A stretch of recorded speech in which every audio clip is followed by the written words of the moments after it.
from Tampa Bay streaming news leader. This is ABC Action News.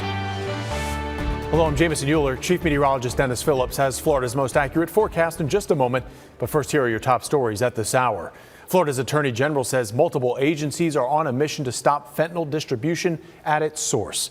Ashley Moody says in July alone, a record amount of fentanyl was seized at the southern border.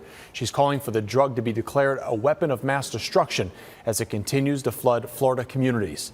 The Pinellas County Sheriff says on a monthly basis, the department responds to nearly 200 overdose calls, with about 30 of them resulting in death. A 70-year-old business is looking for a new home. Delma's, the flower booth in St. Pete, says they were told to pack up. A developer is planning on building condos in their location.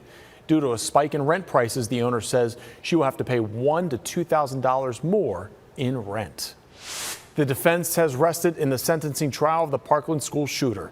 When the trial began, they said they would call over 100 witnesses, but it was only a few dozen. Prosecutors were not prepared to begin their rebuttal today. Court will resume on September 27th. The jury will decide if Nicholas Cruz will get life in prison or death for the 2018 massacre at Marjorie Stoneman Douglas High School. Now here's Chief Meteorologist Dennis Phillips with Florida's most accurate forecast. How you doing, everybody? Changing weather over the next couple of days. Instead of a west wind, which brings rain to the morning along our coastal areas, now we're beginning to see more of a typical late summer pattern, which is more the late day, early evening storms as the heaviest storms pop on the East Coast and then move their way west later on. That's what an east wind will do for you. And I think we're going to stay locked in that pattern right into the weekend, meaning the mornings will be drier than we've been of late, and then dodging afternoon and evening storms right on through the weekend with highs maybe around 90 degrees. A little more cloud cover with a lot of moisture out there keeps our afternoon highs down.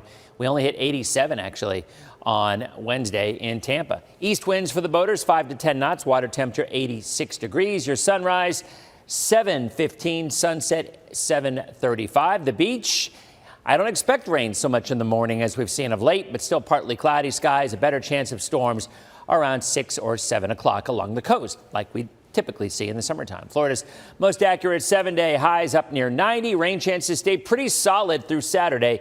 And then I think next week we get back down to about a 40% clip.